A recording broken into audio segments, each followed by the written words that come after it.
nggak ada yang berani melarang saya, karena debat sama saya pun nggak menang.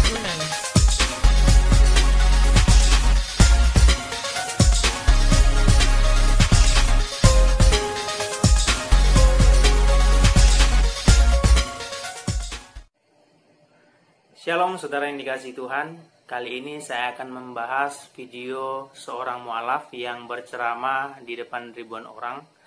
Dan tujuan video ini saya buat supaya orang Kristen lebih memahami kebenaran Alkitab, sehingga iman Kristen tidak dibelokkan menuju kesesatan.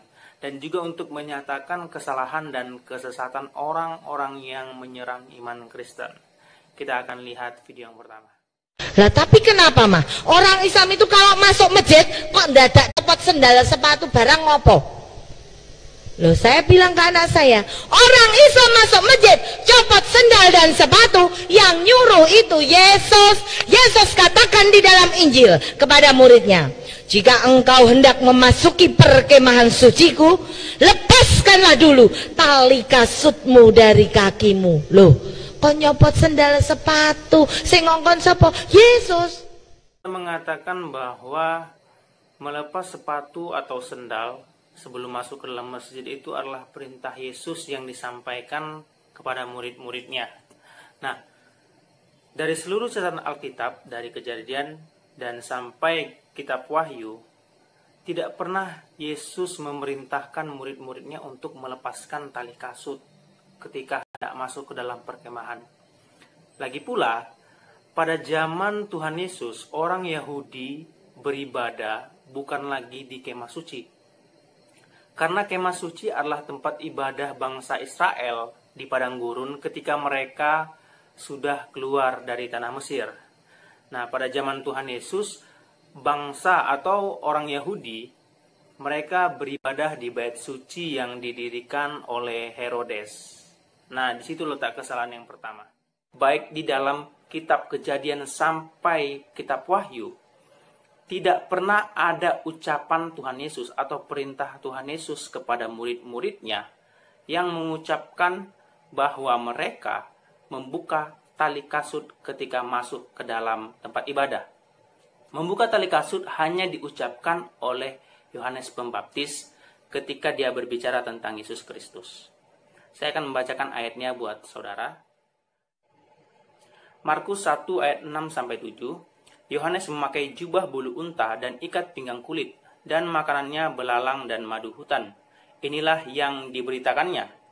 Sesudah aku akan datang ia, yaitu Yesus, yang lebih berkuasa daripadaku, membungkuk dan membuka tali kasutnya pun aku tidak layak. Kemudian Lukas 3 ayat 16. Yohanes menjawab dan berkata kepada semua orang itu, aku membaptis kamu dengan air, tetapi ia, yaitu Yesus, yang lebih berkuasa daripadaku, akan datang, dan membuka tali kasutnya pun aku tidak layak. Ia akan membaptis kamu dengan Roh Kudus dan dengan api. Kemudian Yohanes 1 ayat 26-27. Yohanes menjawab mereka, katanya, aku membaptis dengan air. Tetapi di tengah-tengah kamu berdiri dia yang tidak kamu kenal, yaitu dia yang datang kemudian daripadaku. Membuka tali kasutnya pun aku tidak layak. Jadi di dalam Injil, Tuhan Yesus tidak pernah memerintahkan murid-muridnya untuk melepaskan tali kasut. Yesus hanya melarang murid-muridnya agar tidak membawa kasut ketika Tuhan Yesus mengutus mereka. Yang pertama kita lihat ketika Tuhan Yesus mengutus ke-12 murid di dalam Matius 10 ayat 5 sampai dengan ayat yang ke-10. Ke-12 murid itu diutus oleh Yesus dan ia berpesan kepada mereka, janganlah kamu menyimpang ke jalan bangsa lain atau masuk ke dalam kota orang Samaria, melainkan pergilah kepada domba-domba yang hilang dari umat Israel.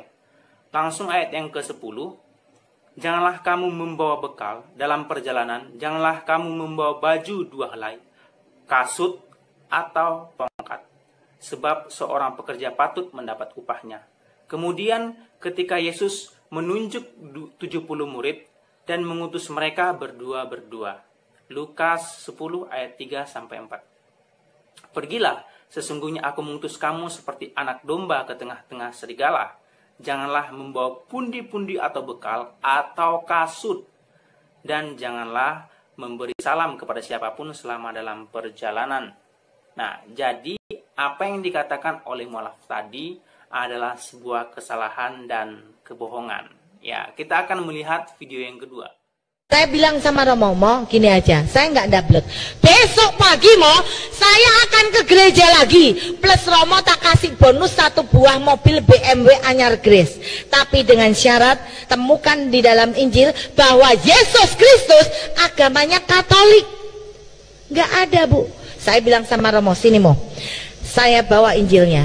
Saya bisa membuktikan bahwa Yesus Kristus saya agamanya adalah Muslim. Di dalam Injil Markus ada tertulis, ketika di antara para muridnya Yesus memimpin doa dengan cara Yesus maju sedikit di antara muridnya dan merebahkan tubuhnya ke tanah. Nek Yesus maju sedikit di antara muridnya, itu kan artinya Yesus jadi imam, Bu.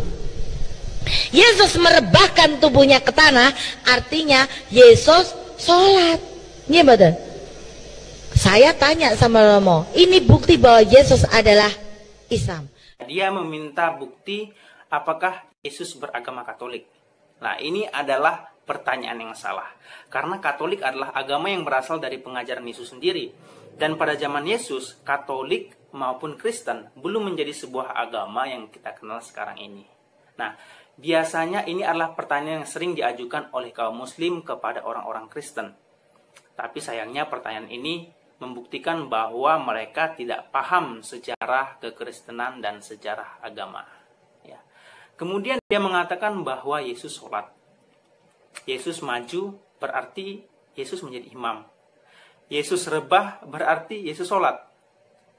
Apakah tuduhan yang disampaikan seorang mualaf ini adalah benar? Saya akan membacakan ayat yang dimaksudkan oleh mualaf ini.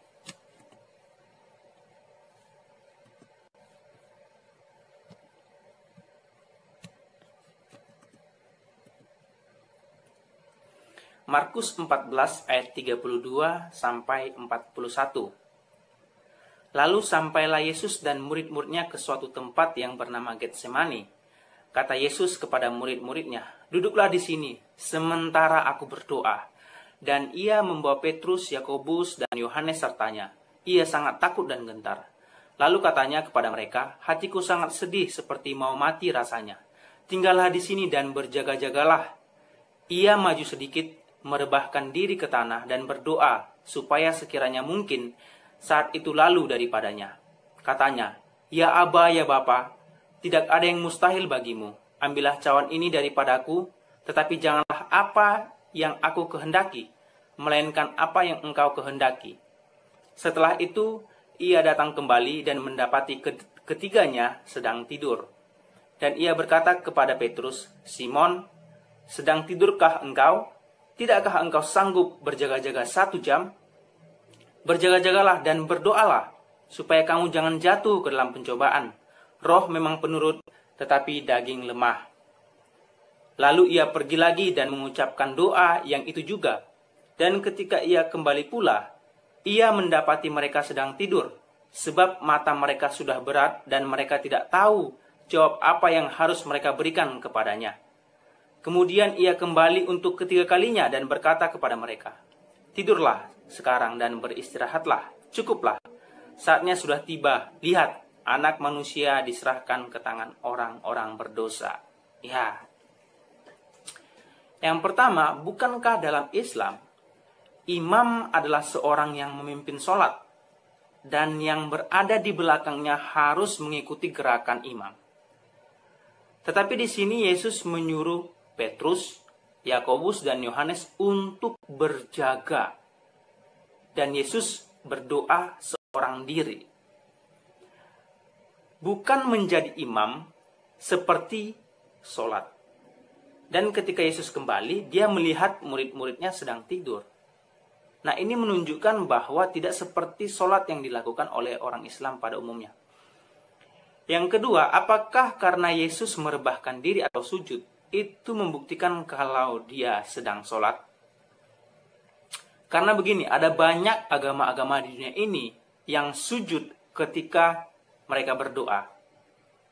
Ya, jadi jangan langsung dianggap bahwa Yesus beragama Islam karena dia berdoa dengan merebahkan tubuhnya atau dengan sujud.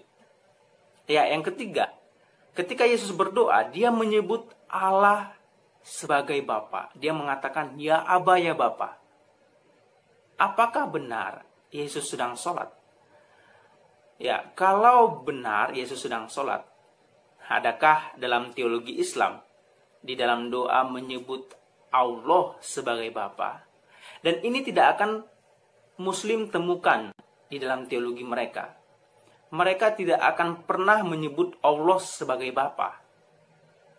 Sampai kapanpun, kecuali mereka menerima Yesus sebagai Tuhan dan Juru Selamat. Karena kenapa?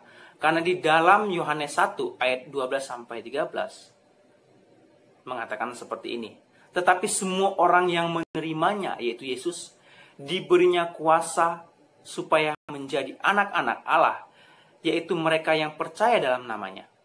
Orang-orang yang diperanakkan bukan dari darah atau dari daging, bukan pula secara jasmani atau keinginan seorang laki-laki, melainkan dari Allah. Kemudian Galatia 4 ayat 6-7. Dan karena kamu adalah anak, maka Allah telah menyuruh roh anaknya ke dalam hati kita yang berseru, "Ya Aba, ya Bapa." Jadi kamu bukan lagi hamba, melainkan anak. Jikalau kamu anak, maka kamu juga adalah ahli waris oleh Allah. Ya, jadi tidak akan pernah dan tidak pernah orang Muslim untuk menyebut Allah sebagai Bapa. Jadi, apakah benar Yesus sholat? Buktinya, Yesus tidak mengucapkan doa seperti yang diucapkan oleh orang Muslim pada umumnya.